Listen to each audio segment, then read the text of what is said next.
अगर पहले के पार्ट्स नहीं देखे तो वो जाकर पहले देख लो। अभी तक हमने देखा कि बाय ज़ीशैंग बनकर ब्लड सेक्टर में इटर्निटी का रेलिक लेने जाता है। तब जून उसे बताती है कि उसे स्पिरिट सेक्टर में जाकर उनकी पावर की इन्फॉर्मेशन निकालनी होगी।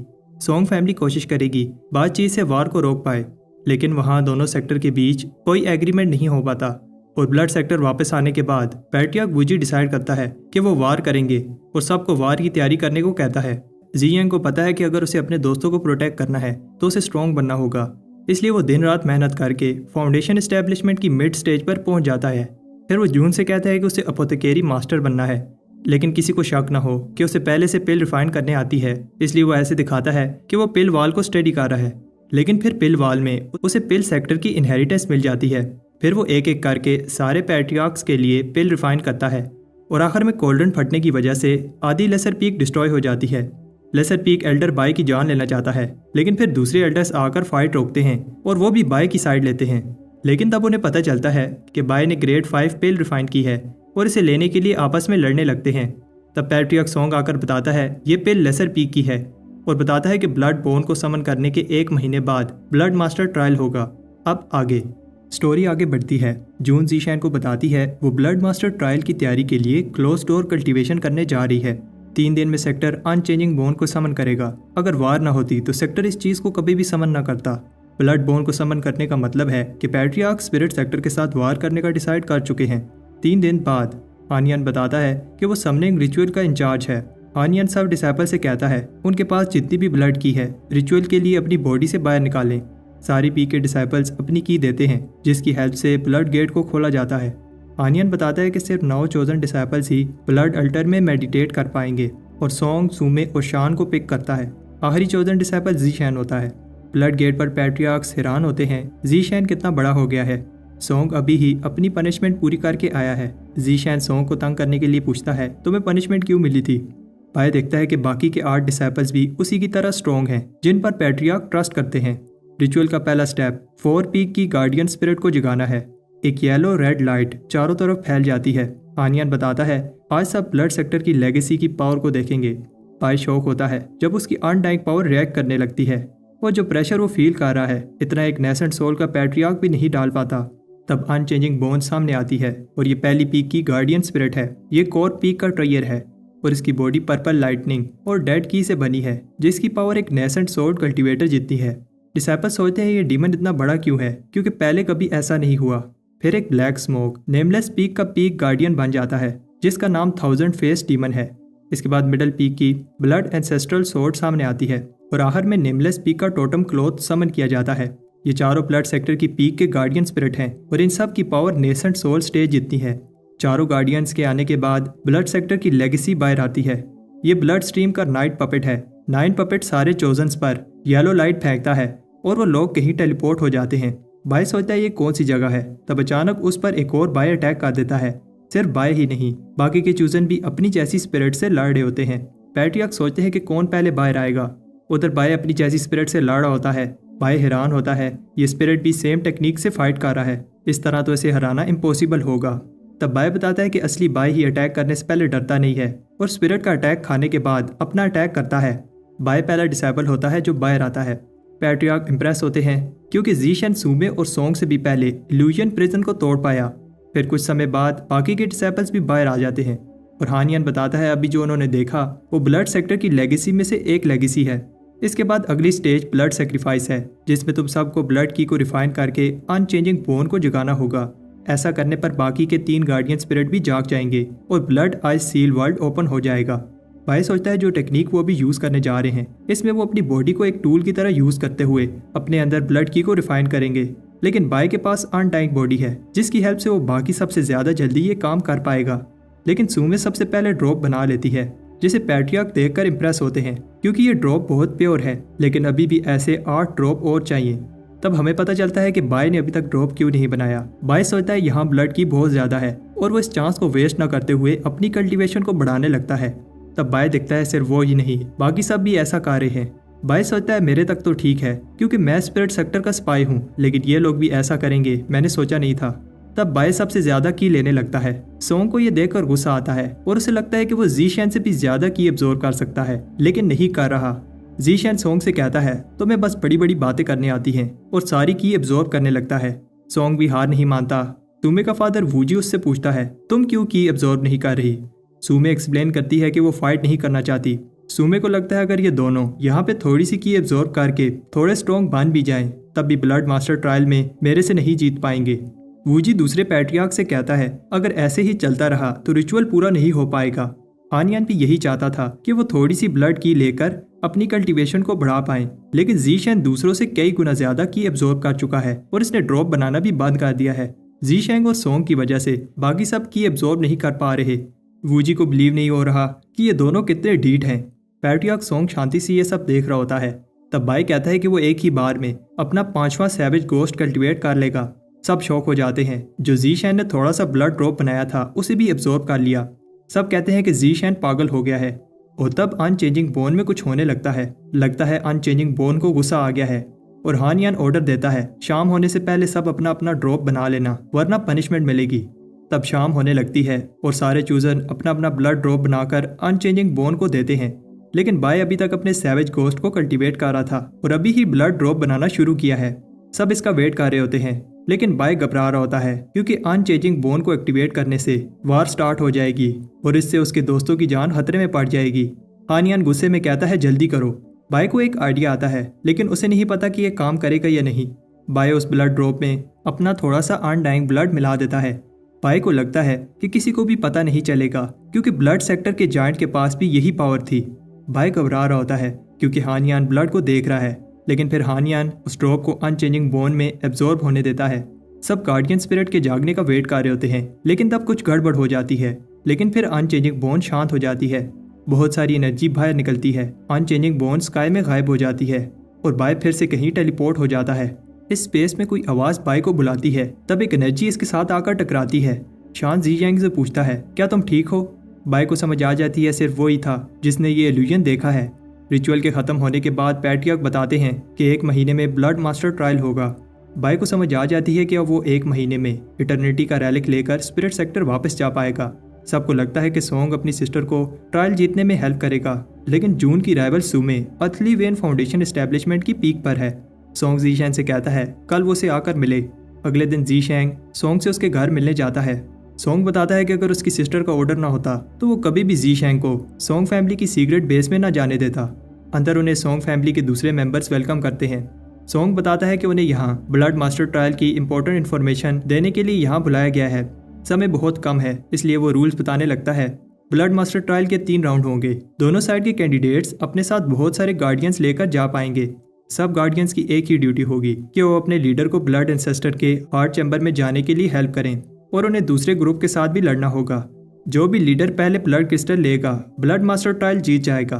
पहले राउंड में ब्लड एंसेस्टर की अप्रूवल लेनी होगी।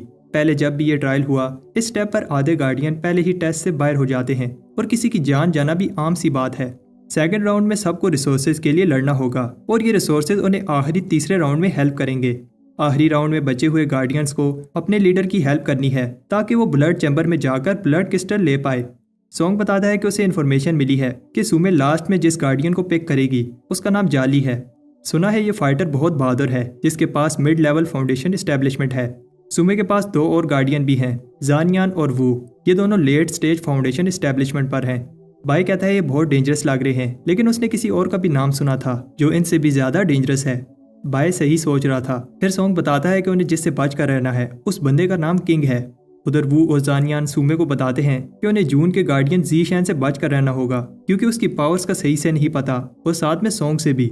लेकिन उन्हें कोई टेंशन नहीं है क्योंकि उनके पास सबसे स्ट्रॉन्ग वॉरियर है।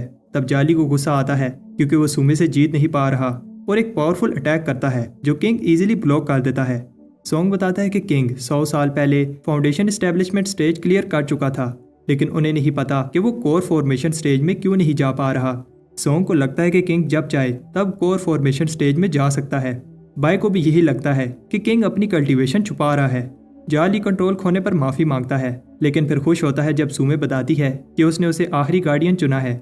किंग बताता है कि वूजे ने पहले ही सब कुछ प्लान कर लिया है और अब हमें जीतने से कोई नहीं रोक सकता। सोंग कहता है कि हमें संभल कर चलना होगा। तब एक गार्डियन कहता है कि घबराओ नहीं, हमारे पास जी यांग है। और इसे लगता है कि जी यांग किंग से थोड़ा सा ही कमज़ोर है। दूसरे गार्डियंस कहते हैं जी शैंग किंग को संभाल लेगा। जी यांग सोचता है कि कैसे ये लोग मुझे फंसाने की कोशिश कर रहे हैं। जी यांग कहता है कि मैं इतनी बड़ी रिस्पॉन्सिबिलिटी नहीं ले सकता। एक mid stage foundation establishment cultivator एक कोर फॉर्मेशन वाले के साथ कैसे लड़ सकता है। जी यांग कहता है कि वो इस बात से दुखी है कि वो अपने पीक के दूसरे मेंबर्स को प्रोटेक्ट नहीं कर पाएगा। जी यांग को लगता है कि जेन इस काम के लिए सही है, फिर वही है जो किंग को टक्कर दे सकता है क्योंकि ये लेट स्टेज फाउंडेशन एस्टेब्लिशमेंट पर है। जी यांग कहता है कि वो हेल्प करने की पूरी ट्राई करेगा।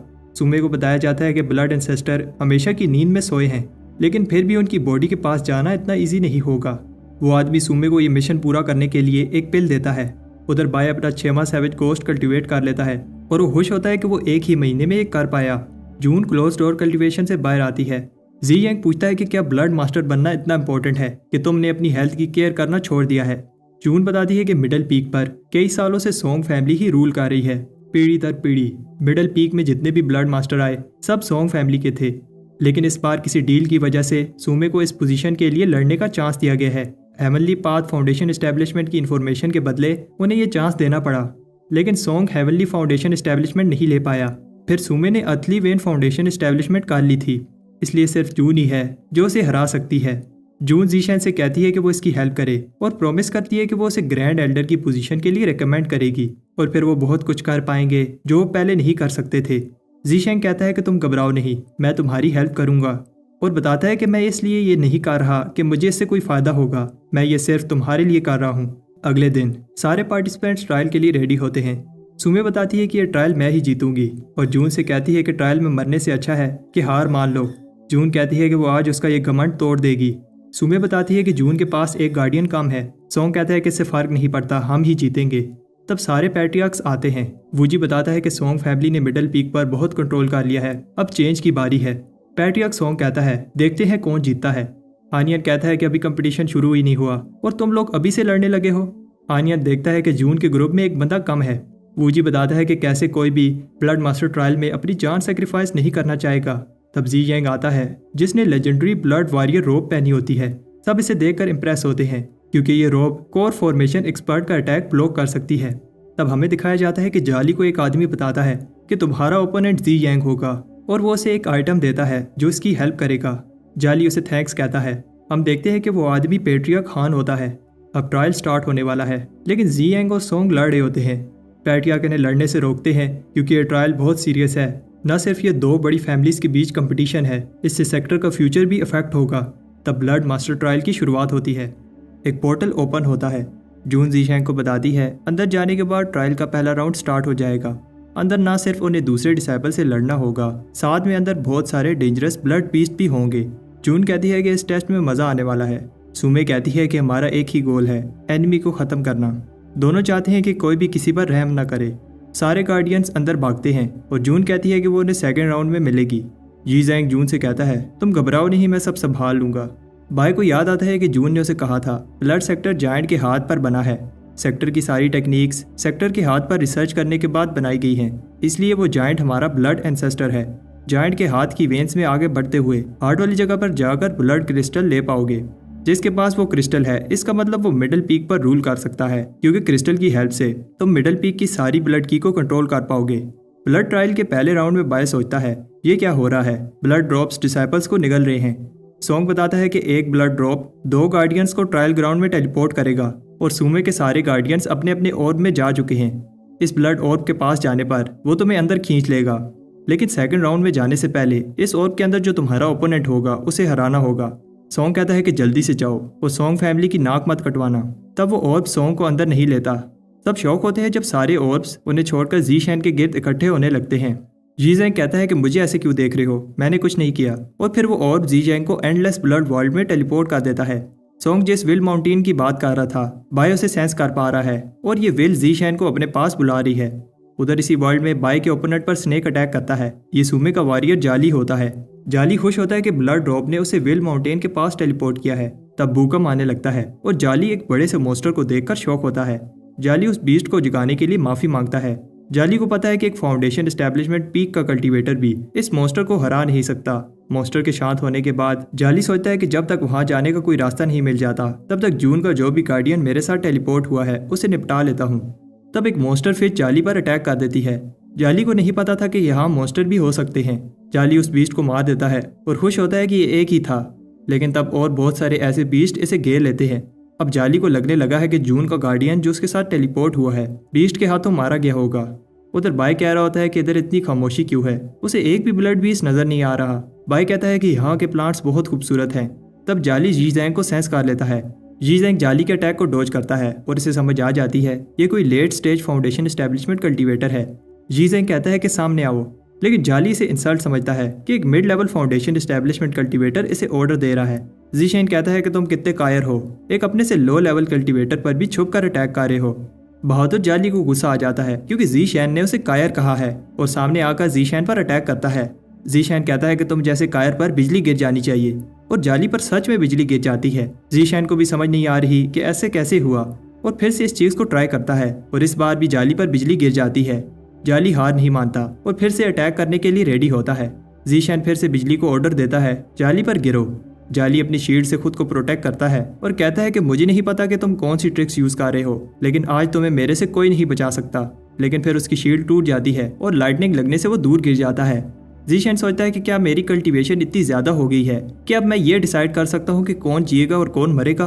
वो तो जाली लाइटनिंग की वजह से बहुत इंजर हो गया है। जाली को लगता है कि जीशेन ने कोई ट्रैप लगाया था, जिससे जैसे ही मैंने उस पर पाँव रखा मेरे ऊपर बिजली गिरी। जाली को समझ आ जाती है कि जीशेन एक चालाक लड़का है और वो अपनी कल्टीवेशन को सैक्रिफाइस करता है ताकि अपने ओरा को छुपा सके, और फिर जीशेन को ढूंढने जाता है। उधर जीशेन बोर हो रहा होता है क्योंकि उसे एक भी बीस्ट नहीं दिख रहा। तब उसे पास में कुछ ब्लड बीस्ट नजर आते हैं, लेकिन वो बाय से डरकर भाग रहे होते हैं। बाय को गुस्सा आता है कि कोई भी बीस्ट इस पर अटैक नहीं कर रहा। तब कोई चीज जीशेन को घेर लेती है। जीशेन खुश होता है क्योंकि वो भी एक चीज ट्राई करना चाहता है। और तब जाली जीशेन पर पीछे से अटैक कर देता है। जीशेन अपनी 2 उंगलियों से जाली का अटैक रोक देता है। जाली को बिलीव नहीं हो रहा कि जीशेन में इतनी पावर कहाँ से आई। जाली अपनी कंसीलमेंट टेक्निक यूज करके भाग जाता है। बाय को समझ आ जाती है ये वर्ल्ड उसे ये पावर दे रहा है और सोचता है कि इसकी वजह ये है क्योंकि जायंट और उसका ओरिजिन सेम है, दोनों के पास अनडाइंग बॉडी है। बाय कॉन्फिडेंट हो जाता है क्योंकि इस पावर से वो किसी भी फाउंडेशन एस्टेब्लिशमेंट कल्टीवेटर को चुटकी बजाकर खत्म कर सकता है। उधर जाली बहुत इंजर हो गया है और उसे समझ नहीं आ रही कि जीशेन ये कौन सी पावर यूज कर रहा है। ऐसे मूव उसने पहले कभी नहीं देखे। जाली को समझ आ जाती है कि ये वर्ल्ड जीशेन को प्रोटेक्ट कर रहा है और सोचता है और कोई रास्ता नहीं है। जाली वो गूस्ट बॉडी यूज करने जा रहा है जो इसे पैट्रियार्क ने दी थी। इसकी हेल्प से इसकी कल्टीवेशन थोड़े समय के लिए एक लेवल बढ़ जाएगी। इस पावर को यूज करने के कुछ साइड इफेक्ट्स हैं और इसकी बॉडी भी ट्रांसफॉर्म हो जाती है। जाली कहता है अब अगर ये वर्ल्ड जीशेन को प्रोटेक्ट करना चाहे तब भी नहीं बचा सकता। उधर जीशेन को नहीं लगता कि इतनी मार खाने के बाद जाली फिर से वापस आएगा, लेकिन जीशेन विश करता है कि वो वापस आए क्योंकि वो फिर से उस पर अपनी पावर्स ट्राई करना चाहता है।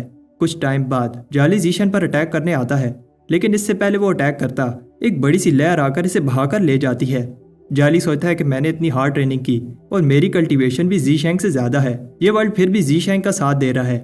जाली को लगता है कि उसने ट्रायल में आकर गलती की, ना वो इस ट्रायल में आता और ना इसको जीशेन से फाइट करनी पड़ती और फिर ना ही उसे इस इंसल्ट का सामना करना पड़ता। उधर माउंटेन पर जो बीस्ट जाली को देखकर जाग गया था बाय के सामने हिलता तक नहीं। तब बाय जाली के पास से गुजरते हुए कह रहा होता है उसे बस माउंटेन टॉप जाकर विल को डिफीट करना है और उसके बाद वो पहली स्टेज पास कर लेगा। तब इसे बहुत सारे ब्लड बीस्ट घेर लेते हैं और जाली ये देखकर खुश होता है कि इस वर्ल्ड ने भी जीशेन की हेल्प करना छोड़ दिया है। जीशेन को पता है कि ये वर्ल्ड उसे नुकसान नहीं पहुंचाएगा, इसलिए वो अपना वेपन अंदर रख देता है। जाली हैरान होता है कि जीशेन क्या कर रहा है, लेकिन तब बीस्ट जीशेन का रास्ता छोड़कर पीछे हटने लगते हैं। जाली को समझ आ जाती है कि अगर तुम बिना वेपन के चुप करके गुजरोगे तो बीस्ट तुम्हारे ऊपर अटैक नहीं करेंगे, लेकिन ऐसा कुछ नहीं होता और बीस्ट इसे देखते ही इस पर अटैक कर देते हैं। जीशेन कहते हैं कि जाली बहुत डीठ है और अगर वो उसका एनिमी ना होता तो वो उसे फ्रेंड बना लेता। जाली को लगता है कि बाय एक कायर है, अगर ये वर्ल्ड उसका साथ ना देता तो जीशेन कब का जाली के हाथों मारा गया होता और वो जीशेन को असली वॉरियर नहीं मानता। तब जीशेन रुक जाता है और सारे बीस्ट को कहता है कि पीछे हो जाओ। जीशेन कहता है कि मैं तुम्हारी तरह बेरहम नहीं हूँ, इसलिए वो जाली को एक चांस देगा और दिखाएगा अगर ये वर्ल्ड उसकी हेल्प ना भी करे तब भी जाली उससे नहीं जीत सकता। जाली कहता है कि तुम असली मर्द हो, लेकिन अब तुम अपने इस डिसीजन से पछताओगे। इतनी मार खाने के बाद भी जाली थका नहीं है और एक पल के लिए ऐसे लगता है कि वो जीशेन से ज्यादा पावरफुल है। जीशेन कहता है कि आओ देखते हैं तुम में कितना दम है। जाली एक पावरफुल अटैक करता है और फिर जाली छुप कर अटैक करने लगता है। जीशेन कहता है कि अब तुम एक कायर की तरह छुप रहे हो, सामने आकर लड़ो। लेकिन जाली को पता है कि वो जीशेन को ऐसे नहीं हरा पाएगा और बहुत सारे एलियन क्लोन बनाता है। लेकिन जी शैन के पास इसका भी सोल्यूशन होता है। वो अपनी हेवन रीचिंग आई को एक्टिवेट करके रियल जाली को पहचान लेता है। जी शैन के अटैक से सारे इल्यूजन डिस्ट्रॉय हो जाते हैं और फिर वो अपना सैवेज गोस्ट अटैक करता है। ये अटैक बहुत पावरफुल होता है, लेकिन जाली हैरान होता है कि जी शैन ने इसे जिंदा छोड़ दिया। जाली पूछता है कि तुमने मुझे क्यों नहीं मारा। जी शैन बताता है कि मैं बस तुम्हें ये दिखाना चाहता था कि इस वर्ल्ड की विल ने मुझे क्यों चुना। जी शैन माउंटेन टॉप जाता है जहाँ उसे वर्ल्ड क्रिस्टल मिलता है। तब बाय फिर से उस स्पेस में चला जाता है जहाँ वो उस रिचुअल के समय गया था। एक आवाज इसे वेलकम कहती है। पहले तो जी शैन कंफ्यूज होता है, फिर उसे समझ आ जाती है कि जो आवाज वो सुन रहा है वो ब्लड एंसेस्टर की है। एक बड़ी सी एनर्जी वेव माउंटेन से निकलती है और सारे बीच डर कर कांपने लगते हैं। जाली भी मान लेता है कि वो हार गया है। उधर सेकंड राउंड की एंट्रेंस पर जून और सुमे पहले राउंड के विनर्स का वेट कर रहे होते हैं। हमें बताया जाता है कि रियल वर्ल्ड में 1 घंटा, ब्लड और वर्ल्ड में 10 दिन के बराबर है।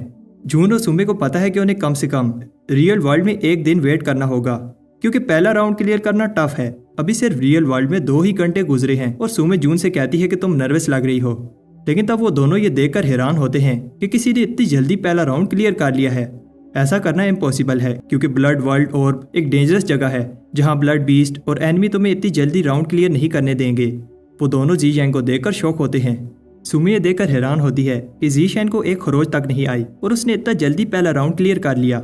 ऐसा सेक्टर की हिस्ट्री में पहली बार हुआ है।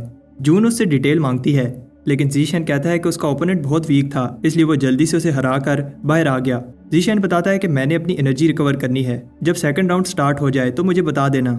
सुमी को समझ नहीं आ रही, अगर वो ब्लड बीस से बच भी गया होता तो उसके गार्डियन ने इसे रोकने की कोशिश की होगी। तब कुछ टाइम बाद हम देखते हैं कि दूसरा आदमी जिसने टेस्ट पास किया है उसका नाम किंग है। फिर उसके बाद सॉन्ग आता है और उसे गुस्सा आता है कि जी शैन उससे पहले बाहर आया। और फिर कुछ और समय बाद बाकी के डिसाइपल्स भी आते हैं और हैरान होते हैं कि जी शैन ने इतनी जल्दी कैसे पहला राउंड क्लियर कर लिया। सुमी के गार्डियन कह रहे होते हैं कि जाली बाहर नहीं आया और उन्हें समझ आ जाती है कि जी शैन ने जाली को हरा दिया है। बायस होता है कि इस समय सबकी नज़रों में आना अच्छा नहीं है, इसलिए डिसाइड करता है कि नेक्स्ट राउंड में वो अपनी पावर्स यूज़ नहीं करेगा। सुमी के पास 2 गार्डियन ज़्यादा हैं, लेकिन सॉन्ग कहता है कि घबराओ नहीं, हम ही जीतेंगे। पहला राउंड खत्म हो गया है और अब दोनों लीडर सेकंड राउंड के गेट को खोलते हैं। Second round blood mirror image को देखकर सब हैरान होते हैं कि ऊपर नीचे 2 वर्ल्ड्स हैं। जून एक्सप्लेन करती है कि हम ब्लड इंसेस्टर के ब्लड जॉइंट में खड़े हैं। सुमे बताती है कि अगला राउंड एक टीम फाइट है। हर 2 घंटे बाद किसी रैंडम जगह पर एक की एक्टिवेट होगी और साथ में इस वर्ल्ड को सपोर्ट करने वाला एक पिलर टूट जाएगा। इस वर्ल्ड में 7 पिलर हैं, इसका मतलब 14 घंटे में ये राउंड खत्म हो जाएगा। इस की हेल्प से वो तीसरे राउंड में जा पाएंगे। अगर कोई गार्डियन जीतने वाली टीम से है और इसे की नहीं मिली तो वो सिर्फ ट्रायल से बाहर होगा, लेकिन अगर कोई गार्डियन हारने वाली टीम से है और उसे की नहीं मिली तो इस वर्ल्ड के साथ साथ वो भी यहीं पर डिस्ट्रॉय हो जाएगा। सॉन्ग बताता है कि हमारी टीम में लोग कम हैं, इसलिए हमें ज़्यादा से ज़्यादा मेहनत करनी होगी। ट्रायल शुरू होने लगता है और जून कहती है कि मैं की जमा करने वाला काम तुम लोगों पर छोड़ रही हूँ। जून सुमे को एक डेथ मैच के लिए चैलेंज करेगी। अगर जून जीत गई तो उसी समय उनकी जीत के साथ साथ ये ट्रायल भी खत्म हो जाएगा। सब जून को गुड लक कहते हैं। फिर कुछ टाइम बाद जून सुमे को मिल जाती है और वो इसे और खुद को एक बैरियर में डाल देती है। जून बताती है कि बैरियर तब ही खत्म होगा जब हम दोनों में से कोई एक हारेगा। सुमे अपने गार्डियंस को की ढूंढने का कहती है और जून को बताती है कि तुमने मुझे अपने साथ इस बैरियर में बंद करके गलती की है। तब पहला पिलर टूट जाता है और अब 2 घंटे में पहली की ढूंढनी है। सारे गार्डियन की ढूंढने लगते हैं, लेकिन सुमे का एक गार्डियन एक माउंटेन पर खड़ा होता है और बताता है कि ये 2 घंटे जी शैन के आखिरी पल होंगे। बायस होता है कि उसे पहली की नहीं लेनी चाहिए, क्योंकि जिसके पास पहली की होगी सब उसके पीछे पड़ जाएंगे। बायस होता है कि वो एनर्जी वेस्ट नहीं करेगा और बाद वाले राउंड में चांस मिलते ही की ले लेगा। तब रेड डॉट्स बनने लगते हैं और ये रेड डॉट्स बताएंगे कि किस जगह की बनेगी। बायस होता है कि जिसके पास भी की बनेगी वो तो गया। तब बाय हैरान होता है जब सारे रेड डॉट्स इसके पास की बनाने लगते हैं। एक लाइट बीम से सबको पता चल जाता है कि की कहाँ है और सब की लेने के लिए भागते हैं। बाय भागने वाला होता है, लेकिन डिसाइपल्स इस पर अटैक कर देते हैं। तब बाय किसी तरह बचकर भाग जाता है। डिसाइपल्स की को पकड़ने की कोशिश करते हैं, लेकिन वो उनके हाथ नहीं आती।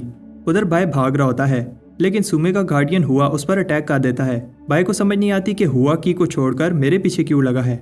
हुआ बताता है कि अभी और भी कीज बनेगी, लेकिन वो पहले जी शैन को नर्क भेजेगा। जी शैन को पता है कि ये लोग ऐसे नहीं मानेंगे और बताता है कि वो एक आम डिसाइपल नहीं है और अपनी पावर्स दिखाता है।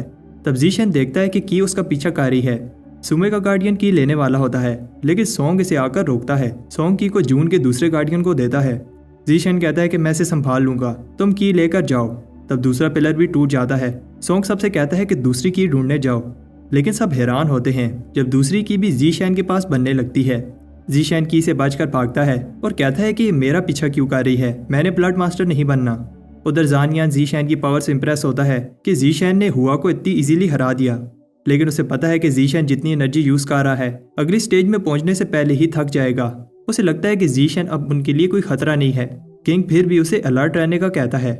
उधर सुमे और जून भी फाइट कर रहे होते हैं और उनकी फाइट को देखकर पता चल रहा है कि वो दोनों कितने पावरफुल हैं। उधर सब जीशैन का पीछा कर रहे होते हैं और उन्हें यह बात अजीब लगती है कि की जीशैन का पीछा कर रही है। जून भी ये बात नोटिस करती है और जीशैन से कहती है कि की लेकर भागो और दूसरे गार्डियन से कहती है कि जीशैन को प्रोटेक्ट करो। बाई सोचता है कि की लेने से मेरा प्लान खराब हो जाएगा, लेकिन उसे जून का ऑर्डर मानना होगा क्योंकि जून ही उसे ब्लड मास्टर हॉल में इटर्निटी का रेलिक लेने में हेल्प कर सकती है। बाई की ले लेता है और जून के गार्डियन इसे प्रोटेक्ट करते हैं। बाई हैरान होता है कि की उसकी बॉडी में एब्जॉर्ब होने लगती है। बाई का क्रिस्टल सी चेंज होने लगता है और किसी को भी समझ नहीं आ रही कि जीशैन के साथ क्या हो रहा है। की एनर्जी वेव गायब हो जाती है और जीशैन की बॉडी ग्लो करने लगती है। बाई सोचता है ओ शिट, अगर जून के गार्डियंस को पता चला कि की मैंने एब्जॉर्ब की है तो वो मुझे नहीं छोड़ेंगे। बाई सबसे कहता है कि घबराओ नहीं, ये मेरी एक सीक्रेट टेक्निक है कि मेरे पास सेफ है और इस टेक्निक की वजह से कोई भी इस की एनर्जी वेव को सेंस नहीं कर पाएगा। सब हैरान होते हैं क्योंकि बिना एनर्जी वेव के कोई भी की को ट्रैक नहीं कर पाएगा। सुमे अपने ग्रुप से कहती है कि जीशैन को पकड़ो, उसे जाने मत देना। सॉन्ग सुमे के गार्डियंस को रोकता है लेकिन ये बहुत सारे होते हैं और जीशैन भी लड़ रहा होता है। जीशैन पर चारों तरफ से अटैक आ रहे होते हैं। जीशैन उन्हें डॉज करता है लेकिन उसे नहीं पता था ये एक ट्रैप था और जीशैन एक सेल ट्रैप में फंस जाता है। इस सेल की वजह से जीशैन की ब्लड की ब्लॉक हो जाती है, अब वो अपनी पावर यूज नहीं कर पाएगा। तब सॉन्ग जीशैन की हेल्प के लिए आता है। सॉन्ग इसे भागने को कहता है लेकिन तब और बहुत सारे सुमे के गार्डियंस इन्हें घेर लेते हैं। सॉन्ग बताता है कि वो सिर्फ अपनी सिस्टर के लिए उसकी हेल्प कर रहा है और वो दोनों एनिमीज से लड़ते हुए एक दूसरे की इंसल्ट कर रहे होते हैं, लेकिन एनिमीज खत्म होने का नाम ही नहीं ले रहे। वो डिसाइड करते हैं कि दोनों अलग डायरेक्शन में भागेंगे ताकि एनिमी कंफ्यूज हो जाए। तब सॉन्ग देखता है कि वो आगे नहीं जा सकता क्योंकि आगे रास्ता खत्म हो गया है। अब वो एक बड़ी प्रॉब्लम में फंस गया है, लेकिन तब कोई इसे पकड़कर पीछे खींच लेता है। हम देखते हैं कि जीशैन ने उसे बचा लिया था। जीशैन बताता है कि वो अगले 2 घंटे के लिए इसी केव में वेट करेंगे।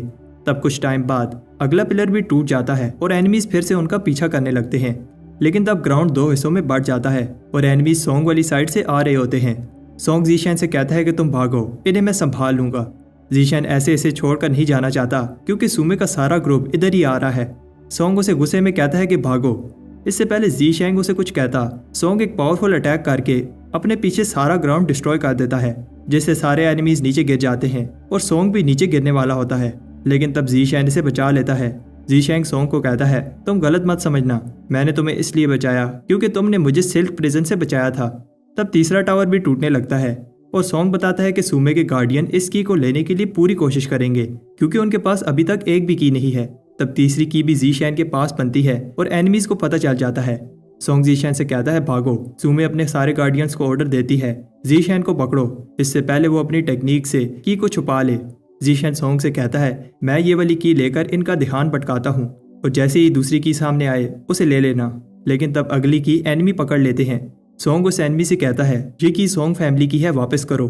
तब एनिमी उस की को अपने एक दूसरे साथी को पास कर देता है, लेकिन की हवा में ही डायरेक्शन चेंज करके जीशैन की तरफ जाने लगती है। एनिमी सॉन्ग को बहुत इंजर कर देता है।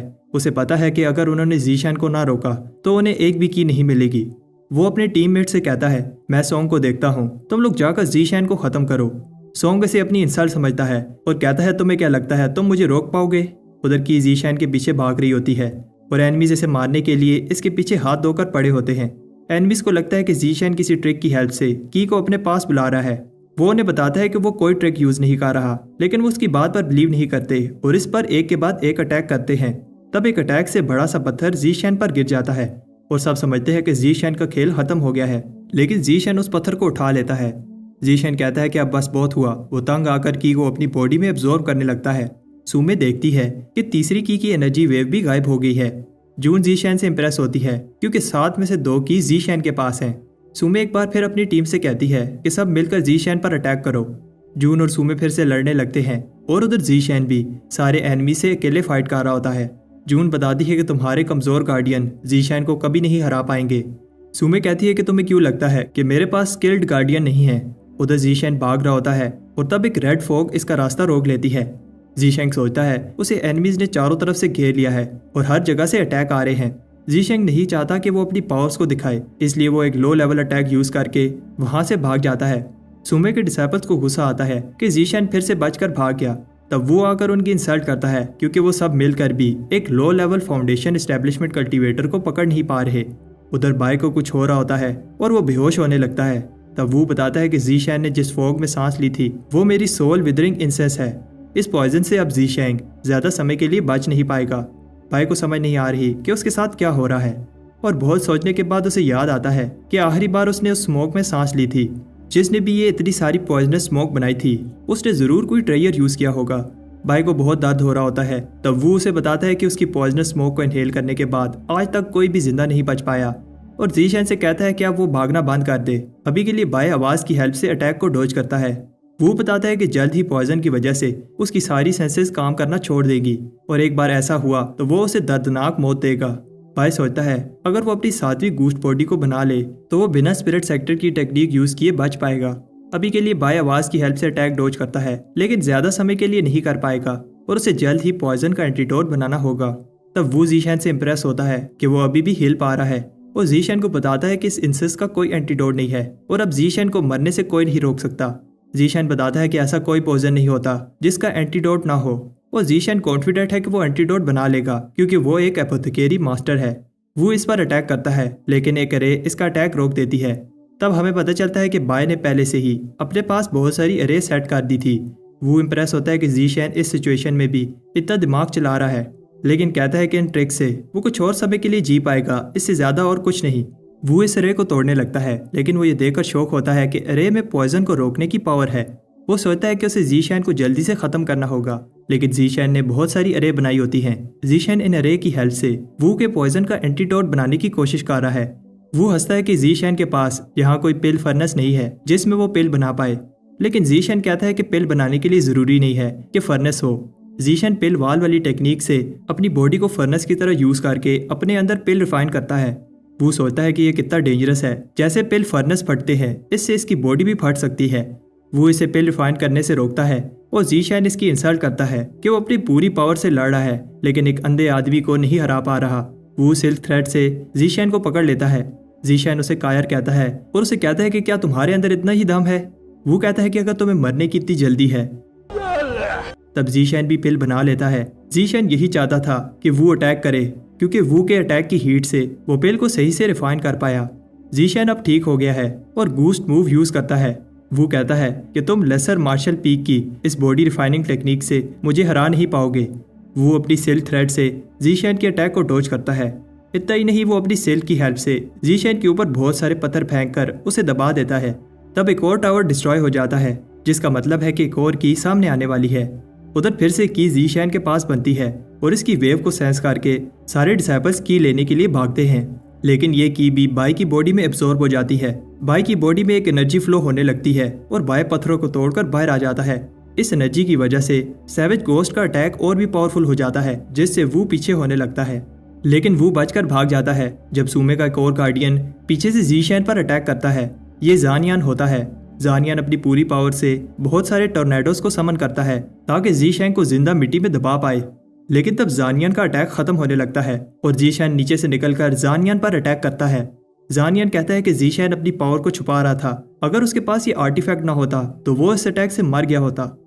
तब सोंग आकर पूछता है कीज किधर हैं? अगर सारी कीज तुम्हारे पास होंगी तो तुम्हारी जान को खतरा होगा। तब सोंग फैमिली के गार्डियन सिग्नल देते हैं जिसका मतलब है कि पहली की खतरे में है। जीशेंग कहता है कि तुम लोग पहली की को प्रोटेक्ट करो, मैं बाकी की कीज को ढूंढता हूँ। सोंग हिचकिचाता है लेकिन जून कहती है जो जीशेंग कह रहा है वो करो। सारे गार्डियंस जीशेंग को छोड़कर पहली की को प्रोटेक्ट करने जाते हैं। तब हम देखते हैं कि किंग इसी चीज का वेट कर रहा था। किंग कहता है कि जीशेंग के पास 3 कीज हैं और वो इसकी बहादुरी से इंप्रेस हुआ। किंग बताता है कि जब से मैं क्लोज डोर कल्टीवेशन से बाहर आया हूँ मैंने तुम्हारी बहुत सारी स्टोरी सुनी है। जीशेंग इंप्रेस होता है क्योंकि किंग का सारा सी क्रिस्टलाइज होने वाला है। बाय सोचता है कि उसे सावधान रहना होगा क्योंकि उसका सी अभी किंग के सी जितना क्रिस्टलाइज नहीं हुआ। तब एक और पिलर डिस्ट्रॉय होने के बाद 5वीं की जीशेंग के पास बनती है। जीशेंग को पता है कि अगर उसे किंग से लड़ना है तो उसे ये की अब्जॉर्ब करनी होगी। किंग अटैक करता है लेकिन फिर इंप्रेस होता है क्योंकि जीशेंग ने की एनर्जी वेव से उसका अटैक कैंसिल किया है। जीशेंग गायब हो जाता है। उधर जीशन सोच रहा होता है कि किंग बहुत पावरफुल है। सुमी का एक गार्डियन कहता है जीशन अब किंग का सामना कैसे करेगा जिसके पास सेमी गोल्डन कोर है। किंग जीशन की इंसल्ट करता है क्योंकि वो उससे डर कर भाग रहा है। किंग भी जीशन की स्पीड से इंप्रेस होता है क्योंकि इतनी स्पीड एक mid level foundation establishment cultivator की नहीं हो सकती। किंग सोचता है कि उसे जल्दी से जल्दी ये फाइट खत्म करनी होगी। जीशन कहता है कि मुझे एक ही काम अच्छे से आता है और वो है भागना। ये बूढ़ा आदमी मुझे कभी भी नहीं पकड़ पाएगा।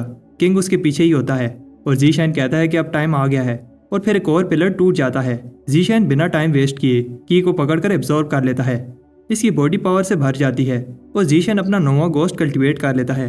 किंग भी फील कर पा रहा है ये energy late stage foundation establishment जितनी है। जीशन घबरा रहा होता है क्योंकि उसने बहुत ज्यादा ब्लड की एब्जॉर्ब कर ली है और उसे ऐसा फील हो रहा है जैसे उसकी बॉडी फटने वाली है। जून भी ये देखकर समझ जाती है और कहती है कि अगर जीशन ने बाहर की फोर्स को अंदर की फोर्स के बराबर न किया तो अंदर की फोर्स ज्यादा होने पर उसकी बॉडी फट जाएगी। जीशन किंग को फाइट के लिए बुलाता है। किंग फाइट करने के लिए एक्साइटेड होता है और जीशन पर पावरफुल अटैक करता है। जीशन उसकी सारी सोर्स को ब्लॉक कर देता है और फिर किंग इससे भी ज्यादा पावरफुल अटैक करता है लेकिन वो भी जीशन रोक लेता है। जीशन कहता है कि अगर ये गोल्डन कोर की पावर है तो वो इम्प्रेस नहीं हुआ और कहता है कि वो एक ही अटैक से किंग को खत्म कर देगा। किंग कहता है कि मैं तुम्हारा ये घमंड तोड़ता हूँ। दोनों की स्वॉर्ड टकराती हैं और किंग को समझ नहीं आ रही कि जीशन उसके साथ बराबर कैसे लड़ रहा है। इतना ही नहीं जीशन और पावर लगाकर किंग को पीछे धकेल देता है। जीशन किंग को फाइट के लिए बुलाता है। किंग मान लेता है कि जीशन पावरफुल है और इसे पता है कि अभी भी जीशन अपनी पावर को छुपा रहा है। कोई छुप कर इनकी फाइट देख रहा होता है और अगर किंग ने और फाइट की तो सुमे का प्लान खराब हो जाएगा, इसलिए वो वहां से चला जाता है। जीशैंग खुश होता है कि किंग चला गया क्योंकि उसे जो की से एनर्जी बूस्ट मिला था वो खत्म हो गया है। तब जीशन कहता है कि जो भी है बाहर आओ। वो आदमी इंप्रेस होता है कि जीशन किंग के साथ बराबर लड़ा था। जून की इस गार्डियन का नाम जैन है और वो जीशन को प्रोटेक्ट करने के लिए उसका पीछा कर रहा था क्योंकि जीशन के पास 5 कीज हैं। जीशन कहता है कि हम एक ही टीम हैं और मिलकर प्रॉब्लम का सामना करेंगे। जीशन जैन से कहता है कि मेरे पास 5 कीज हैं, इसलिए अगली की तुम ले लेना। जीशेंग कहता है कि मुझे अपनी इंजरी सील करनी है, इसलिए मुझे प्रोटेक्ट करो। जीशेंग सोचता है कि जैन सही समय पर आया क्योंकि वो की एनर्जी वेव से किंग को रोक पा रहा था और अब अगर वो सारे सैवेज गोस्ट की पावर भी यूज करता तो किंग को हराना इम्पॉसिबल था। जीशेंग खुश होता है कि इस बैटल से उसकी हाफ डीमन बॉडी स्टेबल हो गई है। जीशेंग को पता है कि वो ये कीज इसलिए एब्जॉर्ब कर पाया क्योंकि उसका ब्लड इंसेस्टर के साथ रिलेशन है। जीशेंग ब्लड इंसेस्टर से कहता है कि वो अगली की जैन को दे दे ताकि जून ब्लड मास्टर ट्रायल जीत पाए। वहां हम देखते हैं कि सोंग का ग्रुप पहली की को प्रोटेक्ट कर रहा होता है ताकि सुमे का ग्रुप एक भी की ना ले पाए। उधर जून सुमे को पकड़ लेती है लेकिन सुमे एक आर्टिफैक्ट की हेल्प से बाहर निकल जाती है। तब एक और पिलर टूटने लगता है और जैन जीशैन को याद दिलाता है कि उसने क्या प्रॉमिस किया था। जैसे ही की बनती है जीशैन उसे कहता है कि जल्दी से पकड़ लो क्योंकि ये की मेरे पीछे आएगी, लेकिन जैन इसे देख रहा होता है और की जीशैन के अंदर गायब हो जाती है। जैन को समझ नहीं आ रही कि क्या हो रहा है। जीशैन पूरी कोशिश करता है कि वो की को एब्जॉर्ब ना करे। फिर जीशैन की कल्टीवेशन को बढ़ता देखकर जैन समझ जाता है कि जीशैन की इसको छुपा नहीं रहा था बल्कि एब्जॉर्ब कर रहा था। जीशैन को समझ नहीं आती कि की एकदम से कैसे एब्जॉर्ब हो गई। तब जैन इस पर अटैक कर देता है। जैन कहता है कि तुमने हमें धोखा दिया है। जीशैन कहता है कि ऐसा नहीं है। उधर सोंग फैमिली के गार्डियंस की को प्रोटेक्ट कर लेते हैं लेकिन तब सोंग के हाथ से की निकलकर उड़ जाती है। उधर जीशैन जैन को समझाने की कोशिश करता है कि उसने जानबूझकर की एब्जॉर्ब नहीं की, लेकिन जैन उसकी बात पर बिलीव नहीं करता।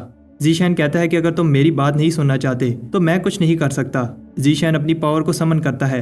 जैन समझ जाता है कि जीशैन अपनी पावर्स को छुपा रहा था, लेकिन जैन डरता नहीं है और कहता है कि अगर मैं मरूंगा तो तुम्हें साथ लेकर जाऊंगा। जैन भी अपनी पावर्स को समन करता है। दोनों पावर्स टकराती हैं लेकिन जीशैन ज्यादा पावरफुल होता है और जैन हार जाता है। जैन कहता है कि तुम मुझे मार दो वरना मैं सबको बता दूंगा जो तुमने किया है। जीशैन कहता है कि मैं तुम्हें मार सकता हूँ लेकिन इसलिए नहीं मार रहा क्योंकि हम दोनों ही सोंग फैमिली मेंबर्स हैं, और एक बार फिर बताता है कि उसने जानबूझकर की एब्जॉर्ब नहीं की। तब सोंग फैमिली के गार्डियंस की का पीछा करते हैं जो जीशैन के पास जा रही होती है। तब जैन सारी स्टोरी बताता है कैसे बाय सारी कीज को एब्जॉर्ब कर रहा था और वो सबसे कहता है कि कीज को जीशैन के पास ना जाने देना, लेकिन देर हो जाती है और की जीशैन की बॉडी एब्जॉर्ब कर लेती है। बाय सोचता है कैसे उसकी बॉडी ने सारी की एब्जॉर्ब कर ली और आखिरी सैवेज गोस्ट भी बनने जा रहा है। सोंग को समझ नहीं आ रही कि कीज गायब कैसे हो सकती हैं। कीज के बिना कोई भी थर्ड राउंड में नहीं जा पाएगा और 7वें पिलर के साथ साथ ये वर्ल्ड भी डिस्ट्रॉय हो जाएगा और हम सब भी यहाँ मारे जाएंगे। तब जीशैन की आंख खुलती है। सुमे कहती है कि कीज के बिना उसका प्लान और भी इजी हो गया है। सोंग सबको ऑर्डर देता है जीशैन को मार दो, और जून को समझ नहीं आ रही ये जीशैन क्या कर रहा है। जीशैन अटैक को डॉज करते हुए बताता है कि उसने जानबूझकर कीज एब्जॉर्ब नहीं की। सब कह रहे होते हैं आज वो इस डीमन ये को नहीं छोड़ेंगे। जेन जीशेंग की स्पीड से इंप्रेस होता है। बाय को समझ नहीं आ रही कि हर बार उसके साथ ही ऐसा क्यों होता है। उसने जानबूझकर कीज एब्जॉर्ब नहीं की। बाय सबकी सोर्ड्स को वापस फेंककर गायब हो जाता है। जीजेंग कहता है ये अच्छा है कि उसके पास अनडाइंग स्किन है, छोटी मोटी इंजरीज जल्दी से हील हो जाती हैं। तब सब घबराने लगते हैं क्योंकि समय खत्म होने वाला है और 2 घंटे में वर्ल्ड डिस्ट्रॉय हो जाएगा। जीशेंग को पता है कि दोनों फैमिलीज इसे ब्लेम करेंगी। बाय सोचता है कि वो स्पिरिट सेक्टर की टेक्निक यूज नहीं कर सकता, लेकिन अनडाइंग बॉडी की पूरी पावर यूज करने के लिए पहले उसे अपना आखिरी सैवेज गोस्ट कल्टिवेट करके अपनी हाफ डीमन बॉडी को कंप्लीट करना होगा। तब सोंग फैमिली के गार्डियंस जीशेंग को स्वॉर्ड केज अरे में बंद कर देते हैं। सोंग बताता है ये हमारी फैमिली की एक सीक्रेट टेक्निक है जिससे एक फाउंडेशन एस्टेब्लिशमेंट और उससे नीचे का कल्टीवेटर बाहर नहीं आ सकता। जीशेंग बताता है कि उसने जान पूछकर कीज एब्जॉर्ब नहीं की, लेकिन सोंग बिलीव नहीं करता और अब जीशेंग की जान लेना चाहता है। जीशेंग बताता है कि मैं भी सोंग फैमिली का हिस्सा हूँ और बताता है कि उसने सोंग फैमिली को धोखा नहीं दिया। सोंग बताता है कि मैंने कभी नहीं माना कि तुम सोंग फैमिली का हिस्सा हो और अब हम सब तभी बच सकते हैं जब तुम मरोगे और तुम्हारी बॉडी से कीज निकलेंगी। तब जून सोंग को रोकती है और बताती है कि मेरी परमिशन के बिना कोई भी दूसरे सोंग फैमिली मेंबर की जान नहीं ले सकता। सोंग को बिलीव नहीं हो रहा कि अभी भी उसकी सिस्टर जीशेंग का साथ दे रही है और पूछता है क्या तुम चाहती हो कि हम सब यहाँ मर जाएं? जीशेंग कहता है कि बाहर जाने का कोई ना कोई दूसरा रास्ता होगा। सोंग कहता है कि जब तक तुम जिंदा हो और कीज तुम्हारे पास हैं हम बाहर नहीं जा सकते। वो सब जून की बात नहीं मानते और जीशेंग को मारने के लिए अटैक रेडी करते हैं।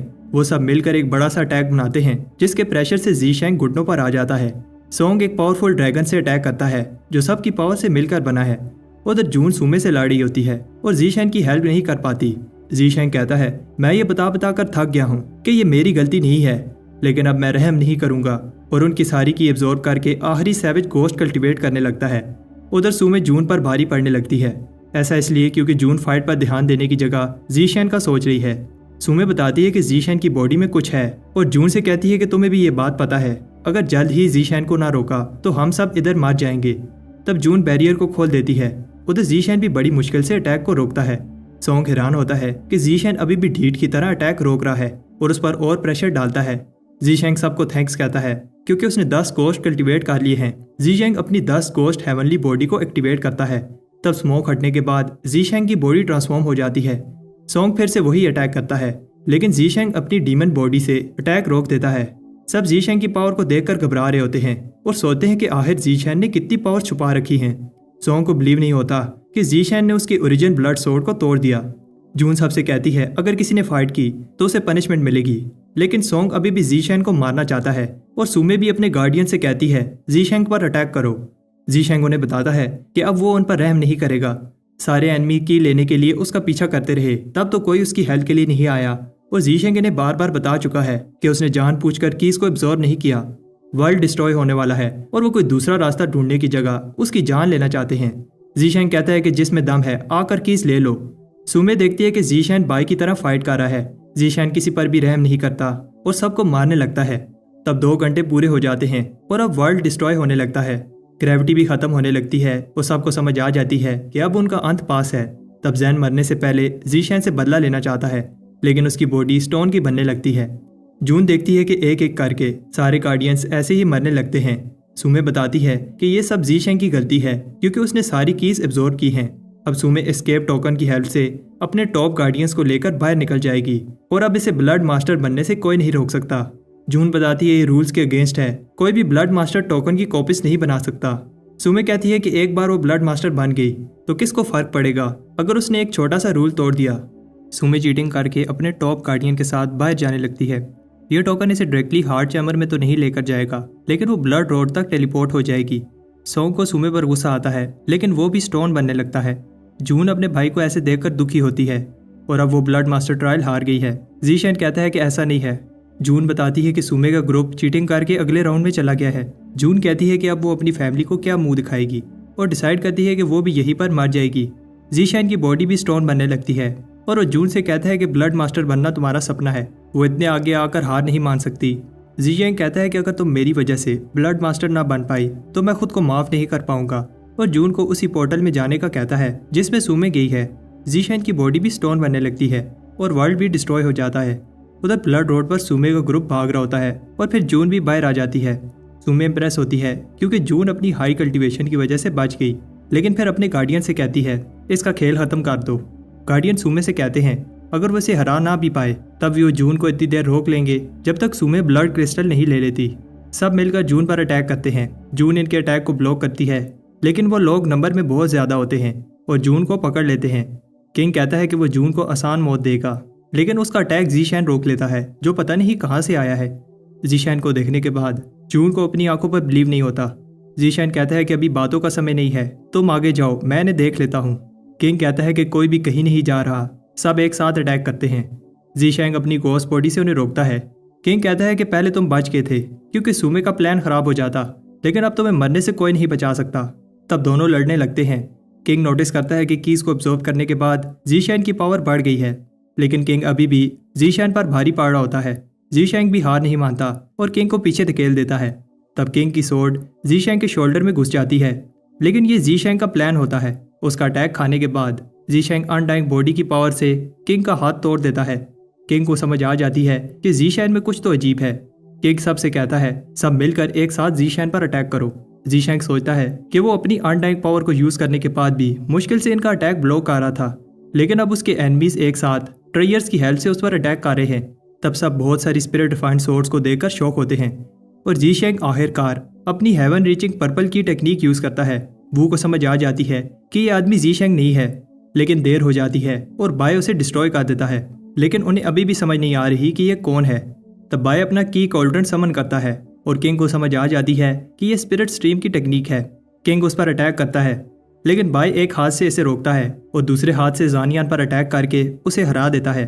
जानियान को समझ आ जाती है जिसे वो जीशैंग समझ रहे थे वो असल में स्पिरिट सेक्टर का एल्डर बाय है। किंग को गुस्सा आता है कि स्पिरिट सेक्टर की ब्लड स्ट्रीम सेक्टर में आने की हिम्मत कैसे हुई, और उसे पता है कि बाय ने कई बार अपने से पावरफुल कल्टीवेटर्स को हराया है। किंग कहता है कि अब वो भी पीछे नहीं रह सकता, और तब किंग अपना गोल्डन कोर कंप्लीट करने लगता है। बाय उसे ऐसा करने से रोकता है, लेकिन किंग बताता है कि तुम सिर्फ मिड लेवल फाउंडेशन एस्टेब्लिशमेंट पर हो, तुम मुझे नहीं रोक सकते। बाय स्पिरिट सेक्टर और ब्लड सेक्टर की टेक्निक को मिलाकर अटैक करता है, लेकिन किंग इस अटैक को भी ब्लॉक कर देता है। बाय कहता है कि इससे फर्क नहीं पड़ता, अगर तुम्हारे पास गोल्डन कोर है मैं फिर भी तुम्हें हरा लूंगा। बाय अपनी हेवन रीचिंग आई की हेल्प से देखता है कि किंग का गोल्डन कोर किधर है, और एक ही पावरफुल अटैक से उसका गोल्डन कोर तोड़ देता है और किंग फाइनली हार जाता है। बाय बताता है कि ये सच है कि वो स्पिरिट सेक्टर से है, लेकिन ब्लड सेक्टर भी उसका घर है, लेकिन ये बात तुम जैसे को समझ नहीं आएगी। ब्लड एंसेस्टर बाय से कहता है कि वो जब तक चाहे ब्लड सेक्टर में रह सकता है। उधर सुमे शौक होती है कि जून उसके पीछे कैसे आ गई और सोचती है कि उसके गार्डियन किसी काम के नहीं है। सुमे के पास फाइट करने का समय नहीं है, इसलिए वो जून को एक आर्टिफैक्ट से अरे में बंद कर देती है। जून को समझ आ जाती है इस अरे में मेरी पावर कम हो गई है और सुमे की पावर बढ़ गई है। सुमे भी ये बात उसे बताती है कि इस अरे में जून की पावर कम और उसकी ज्यादा हो गई है। जून उसके अटैक को रोकने की कोशिश करती है, लेकिन रोक नहीं पाती। सुमे शौक होती है कि जून अपने ब्लड को सेक्रीफाइस करके लाइफ एसेस यूज कर रही है। जून सुमे को एक पावर से पीछे धकेल देती है। सुमे को लगता है कि जून पागल हो गई है और फिर इसे एक और सील में ट्रैप कर देती है। इस बार सुमे ने नेसेंट स्टेज जितनी पावरफुल सील यूज की है। जून को समझ आ जाती है कि वूजी ने सब कुछ पहले से ही प्लान किया था। जून कहती है कि तुम्हें क्या लगता है जब सोंग फैमिली को पता चलेगा तो वो चुप रहेगी। सुमे जून को कहती है बात की बाद में देखेंगे, और ट्रायल कंप्लीट करने जाती है। तब जीशैंग आकर बैरियर को तोड़ता है, लेकिन जून बताती है कि कोई फायदा नहीं है, अपनी एनर्जी बचाओ क्योंकि ये बैरियर नेसेंट स्टेज का है। जीशैंग उसे कहता है कि हार मत मानो, लेकिन जून कहती है कि मैं खुश हूँ कि तुम ठीक हो। तब जून उसे कहती है अब एक ही रास्ता है, और जीशैंग को कुछ देने लगती है। ये ब्लड मास्टर की है और बताती है कि सोंग फैमिली को बचाने का एक ही रास्ता है, अब तुम्हें ब्लड मास्टर बनना होगा। जीशैंग को समझ नहीं आती कि वो कैसे ब्लड मास्टर बन सकता है। जून कहती है कि अभी के लिए ट्रायल को जीतना इंपॉर्टेंट है, बाद में मैं सब संभाल लूंगी। तब एक लाइट बीम से पता चलता है कि सुमे चैम्बर में जा चुकी है, और जून जीशैन से कहती है जल्दी करो, अब सोंग फैमिली का फ्यूचर तुम्हारे हाथ में है। जीशैन कहता है कि तुम घबराओ नहीं। अंदर हार्ट चैम्बर की वेन्स एक भूल भुलैया की तरह होती हैं। जीशैन को नहीं पता कि किस साइड जाना है, लेकिन तब एक वही आवाज उसे बुलाती है और फिर एक रेड सिल्क उसे रास्ता दिखाती है। सुमे भी सेंस कर लेती है कि कोई और हार्ट चैम्बर में एंटर हो चुका है। तब वो जीशैन पर अटैक करती है, लेकिन मिस कर देती है। उसे बिलीव नहीं होता कि जीशैन इतने आगे कैसे आ गया। सुमे को समझ आ जाती है कि जून ने जीशैन को ब्लड मास्टर टोकन दिया है। जीशैंग बताता है कि सुमे चीटिंग करके आगे आई है और वो ब्लड मास्टर बनना डिजर्व नहीं करती। सुमे कहती है कि तुम भी दूध के दूल्हे नहीं हो, और तुम्हें क्या लगता है कि तुम ब्लड मास्टर बनना डिजर्व करते हो। सुमे पावरफुल आर्टिफैक्ट की हेल्प से जीशैन को रोकती है। तब जीशैन गूस्टली बॉडी यूज करके बाहर आ जाता है और अपने हेवनली विंग्स की हेल्प से सुमे के पास से गुजर जाता है और फिर अंदर हार्ट चैम्बर को देखकर बाय हैरान होता है। थोड़ा आगे जाने पर उसे ब्लड क्रिस्टल दिखता है। तब सुमे आकर ब्लड क्रिस्टल लेने लगती है, लेकिन तब सुमे उस मैजिक कंट्रोल से बाहर आ जाती है और सोचती है कि मैं कहाँ हूँ।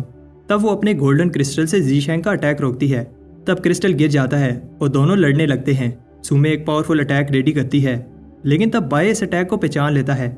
ये स्पिरिट सेक्टर की फ्लाइंग इमोर्टल स्वॉर्ड है जो उसकी दोस्त फे यूज करती थी। बाय बिलीव नहीं करता कि ये फे है और अपने हाथ से स्वॉर्ड को रोक देता है। बाय उससे पूछता है ये स्पिरिट सेक्टर की टेक्निक उसने कहाँ से सीखी, लेकिन सुमे को लगता है कि जीशैन पागल हो गया है और पूछती है कौन सी स्पिरिट सेक्टर की टेक्निक। तब सुमे फ्लैश क्रोयन टेक्निक से बाय की बॉडी को डिस्ट्रॉय करने लगती है।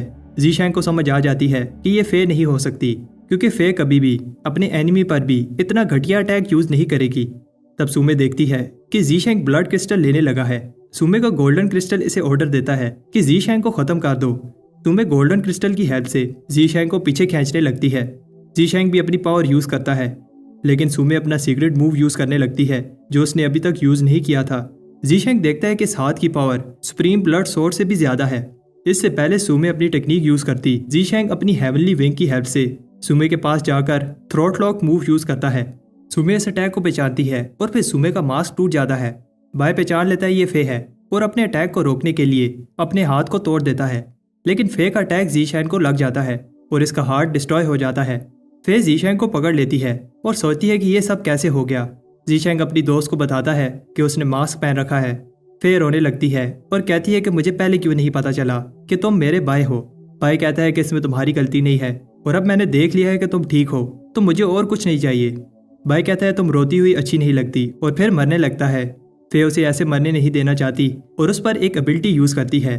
गोल्डन क्रिस्टल में से एक आवाज उसे बताती है कि फे की बॉडी थक गई है और उसने अगर और स्पिरिचुअल एनर्जी यूज की तो उसकी जान भी जा सकती है। क्रिस्टल को लगता है कि बाय फे को उसका गोल पूरा नहीं करने दे रहा और बाय पर अटैक करता है। फे वो अटैक खा लेती है। क्रिस्टल बताता है अगर मास्टर को पता चला तो वो फे को नहीं छोड़ेगा। फे कहती है कि वो बाद में अपने फादर से माफी मांग लेगी। क्रिस्टल सिर्फ मिशन पूरा करना चाहता है और बाय पर अटैक करता है, लेकिन फे अटैक को रोकती है। फे क्रिस्टल को डिस्ट्रॉय कर देती है और बाय से कहती है कि वो एक ही चीज चाहती है कि बाय खुशी खुशी जिए। फे के पास जो भी पावर होती है उसकी हेल्प से वो कुछ बनाती है जिससे बाय की लाइफ बचा पाएगी। फे ने सोचा नहीं था कि वो फिर से बाय को देख पाएगी और वो बाय से सॉरी कहती है कि वो इस तरह आखिरी बार मिल रहे हैं। तब बाय आंखें खोलता है और फे से कहता है कि वो उसके लिए कोई भी बेवकूफ़ी वाला काम ना करे। फे नहीं रुकती और हम देखते हैं कि बाय का थोड़ा सा ब्लड क्रिस्टल को टच करता है। ब्लड क्रिस्टल रिएक्ट करने लगता है और बाय की बॉडी में चला जाता है। फे को समझ आ जाती है ना सिर्फ बाय का हार्ट ठीक हो गया है, साथ में ये इसकी बॉडी के साथ मिल गया है, ऐसे जैसे ये इसी का हार्ट हो।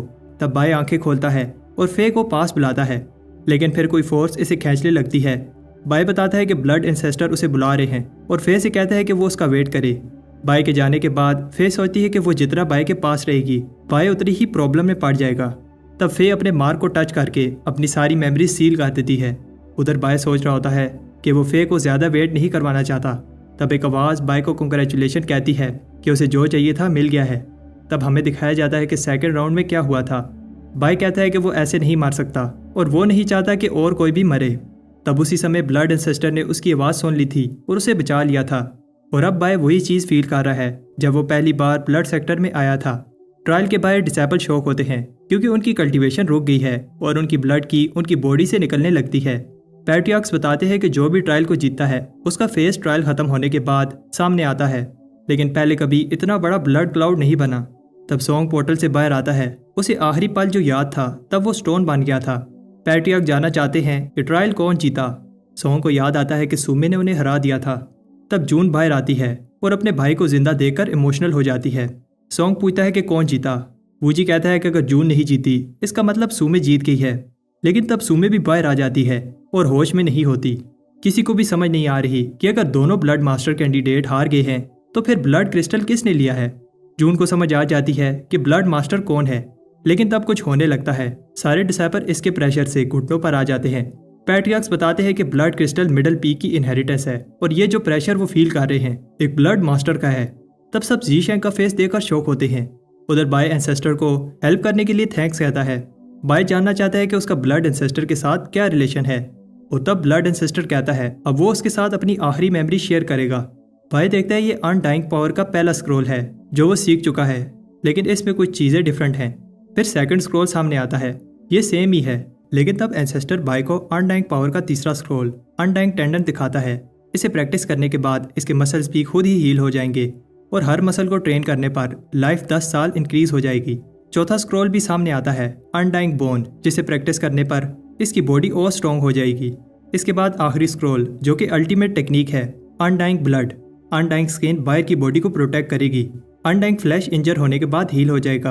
अनडाइंग बोन्स पावरफुल बॉडी को सपोर्ट करेंगी और अनडाइंग ब्लड जो कि पावर का सोर्स बनेगा। बाय को समझ आ जाती है कि अब उसे कंप्लीट अनडाइंग टेक्निक मिल गई है। बाय को वो मेमोरी दिखती है जिस दिन एंसेस्टर रिवर में गिरा था। एंसेस्टर को सिर्फ एक ही चीज़ की फिक्र थी कि कोई इसकी अनडाइंग पावर इनहेरिट कर पाए। बाय इनहेरिटेंस लेने के लिए रेडी है और एंसेस्टर को इनहेरिटेंस देने के लिए थैंक्स कहता है। तब बहुत सारी पावर इसकी बॉडी में जाने लगती है। एंसेस्टर बाय को बताता है एक बार बाय सारे अनडाइंग स्क्रॉल मास्टर कर ले तो इस वर्ल्ड में बहुत कम लोग ऐसे होंगे जो उसे मार पाएंगे। इनहेरिटेंस कंप्लीट होने के बाद बाय सारे ब्लड सेक्टर वालों को देख पा रहा है। सुमे का फादर उसे कहता है साइड पर चलो बात करनी है। बाय हैरान होता है कि वो ब्लड सेक्टर की सारी जिंदा चीज़ों को सेंस कर पा रहा है। उसे ऐसा फील हो रहा है जैसे सब बाय की कल्टीवेशन एब्जॉर्ब करके जिंदा रह रहे हैं। बाय को समझ आ जाती है अब वो दूसरा ब्लड एंसेस्टर बन गया है। बाय सोचता है कि कैसे वो सिर्फ इटर्निटी का रेलिक लेने आया था लेकिन ब्लड मास्टर बन गया। उसे समझ आ जाती है कि उस मिस्टीरियस बूढ़े आदमी को पता था कि ऐसा ही होगा और सोचता है कि वो उस आदमी की पावर को इमेजिन भी नहीं कर सकता। बायर पैट्रियार्क्स कहते हैं कि हम किसी एक के हाथ में ब्लड सेक्टर का कंट्रोल नहीं दे सकते। वो सारे डिसाइपल्स को ऑर्डर करते हैं ब्लड डीमन ज़ीशैंग को पकड़ो। ज़ीशैंग को पैट्रियार्क का अटैक लग जाता है और फिर बहुत सारे डिसाइपल्स इसे घेर लेते हैं। बाय को पता है कि उसके पास ब्लड एंसेस्टर की पावर है लेकिन फाउंडेशन एस्टेब्लिशमेंट स्टेज पर वो सारे पैट्रियार्क से नहीं लड़ पाएगा। ज़ीशैंग को समझ आ जाती है अगर उसे ब्लड सेक्टर में जिंदा रहना है तो किसी को भी पता ना चले कि उसके पास ब्लड एंसेस्टर की पावर है। तब बाय को एक इम्पोर्टेंट काम याद आता है और वो वहाँ से गायब हो जाता है। वूजी कहता है कि वो कई सालों से एक परफेक्ट प्लान बना रहे थे लेकिन फेल हो गया और अब हम कभी भी सोंग फैमिली से आगे नहीं निकल पाएंगे। सुमे एक और चांस मांगती है लेकिन वूजी से याद दिलाता है उन्हें जो चांस मिला था उसके लिए भी उन्हें बहुत ज़्यादा प्राइस पे करनी पड़ी थी। तब वूजी बताता है कि 800 साल पहले क्या हुआ था। वूजी ने 9वीं टाइड से भी ज़्यादा पावरफुल चीज़ सेंस की थी। ये पावर उस स्पिरिट की थी जो बाय को अबिस में मिली थी। उस लड़की ने वूजी से पूछा था क्या तुम हेवनली वेन की पावर चाहते हो। उस लड़की को पता था कि वो पावर कैसे मिलेगी लेकिन वूजी हेवनली वेन नहीं ले पाया और इस राज को छुपाने के लिए उसने अपने और दूसरे सेक्टर के सारे डिसाइपल्स को मार दिया। वूजी ने दू फैमिली के लिए सोंग फैमिली को ये सीक्रेट दिया जिसके बदले सुमे को ब्लड मास्टर बनने का चांस मिला। सुमे अपने फादर से माफ़ी मांगती है लेकिन वूजी कहता है कि अब सॉरी करने का क्या फ़ायदा और पूछता है कि बताओ ट्रायल में क्या हुआ था। लेकिन जब सुमे याद करने की कोशिश करती है तो वो पैनिक होने लगती है और सोचती है मैं कौन हूँ। तब वूजी सुमे को गिरने से बचाता है और उसे समझ आ जाती है कि एक पावर ने सुमे की मेमोरीज को सील कर दिया है। वूजी नेसेंट सोल स्टेज पर है लेकिन वो भी पहले ये सुमे की बॉडी में सेंस नहीं कर पाया। बाहर गार्ड्स ज़ीशैंग से कहते हैं कि तुम अंदर नहीं जा सकते। तब ज़ीशैंग अंदर आ जाता है और वूजी सुमे से पूछता है कि तुम्हारे और ज़ीशैंग के बीच में क्या हुआ था। सुमे को बस इतना याद है कि ज़ीशैंग उसके साथ हार्ट चैम्बर में आया था और उसके बाद उसे कुछ याद नहीं है। वूजी कहता है कि तुम्हें अपनी मेमोरी लॉस को सीक्रेट रखना होगा और फिर कभी तुम ज़ीशैंग से नहीं मिल सकती। ज़ीशैंग कहता है कि वो बस सुमे से बात करना चाहता है लेकिन पैट्रियार्क ऑर्डर देते हैं कि ज़ीशैंग को बाहर निकालो। ज़ीशैंग को समझ नहीं आ रही कि पैट्रियार्क उसे सुमे से क्यों नहीं मिलने दे रहे और सोचता है कि पैट्रियार्क ऐसे इसलिए कर रहा है क्योंकि सोंग और दू फैमिली में लड़ाई चल रही है। तब पैट्रियार्क वूजी बाहर आता है और गुस्से में ज़ीशैंग से कहता है कहा ना तुम सुमे से नहीं मिल सकते। वूजी को नहीं पता कि ट्रायल में क्या हुआ है और ज़ीशैंग ब्लड मास्टर बन गया है। इसका मतलब ये नहीं है कि वो जब चाहे मेरे घर आ सकता है। ज़ीशैंग इतने प्रेशर के बाद भी खड़ा होने की कोशिश करता है और वूजी से कहता है कि तुम्हारी लड़ाई सोंग फैमिली से है तो मुझे और सुमे से मिलने से क्यों रोक रहे हो। ज़ीशैंग वूजी पर अटैक करता है लेकिन पैट्रियार्क बताता है कि ज़ीशैंग को अपनी पावर पर बहुत घमंड है और ज़ीशैंग को पीछे धकेल देता है। वूजी कहता है कि तुम्हें क्या लगता है अगर तुम ब्लड मास्टर बन गए हो इसलिए मैं तुम्हें नहीं मार सकता और अपना हाथ हिलाता है जिससे ज़ीशैंग का अटैक रुक जाता है। ज़ीशैंग कहता है कि सुमे तुम्हारी स्लेव नहीं है जो तुम उसे किसी से मिलने से रोक सको। ज़ीशैंग अपनी पावर को समन करता है लेकिन वूजी इस पावर को इजीली रोक देता है। ज़ीशैंग कहता है कि वो सुमे को एक बार देखना चाहता है। तब पैट्रियार्क उसे मारने के लिए एक अटैक रेडी करता है लेकिन सुमे आकर कहती है कि मैं ज़ीशैंग से मिलूंगी या नहीं ये मेरा डिसीजन है। वूजी चला जाता है और सुमे उसे कहती है जो हम सुन नहीं पाते लेकिन ये सुनकर ज़ीशैंग शॉक होता है। तब हम देखते हैं कि जी शैंग बारिश में घूम रहा होता है और उसे सुमे के वर्ड्स याद आते हैं। सुमे कहती है कि उसे याद नहीं है, लेकिन उनके बीच में जो भी था अब से ख़त्म हो गया है और वो उसे दोबारा नहीं देखना चाहती। जी शैंग सुमे की बातों से हर्ट होता है, लेकिन उसकी डिसीजन की रिस्पेक्ट करते हुए चला जाता है। सुमे को समझ नहीं आती कि मुझे बुरा क्यों लग रहा है।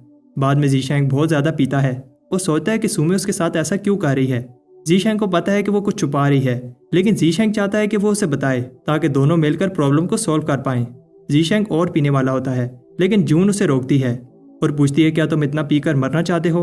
जून को नहीं पता कि उसके और सुमे के बीच में क्या हुआ है। उसे खुद को संभालना होगा, दोनों सेक्टर के बीच वार होने वाली है। जी शैंग उसे इग्नोर करते हुए और पीना चाहता है, लेकिन जून से एक चांटा मारती है और याद दिलाती है कि अब वो मिडिल पीक का ब्लड मास्टर है। अगर उसने खुद को ना संभाला तो उसकी वजह से बहुत सारे डिसेबल्स की जान खतरे में पड़ जाएगी। जी शैंग कहता है वार होनी ही नहीं चाहिए, दोनों साइड पर लोग मरेंगे और वार में कभी भी कोई नहीं जीतता, वार से दोनों साइड का घाटा ही होगा।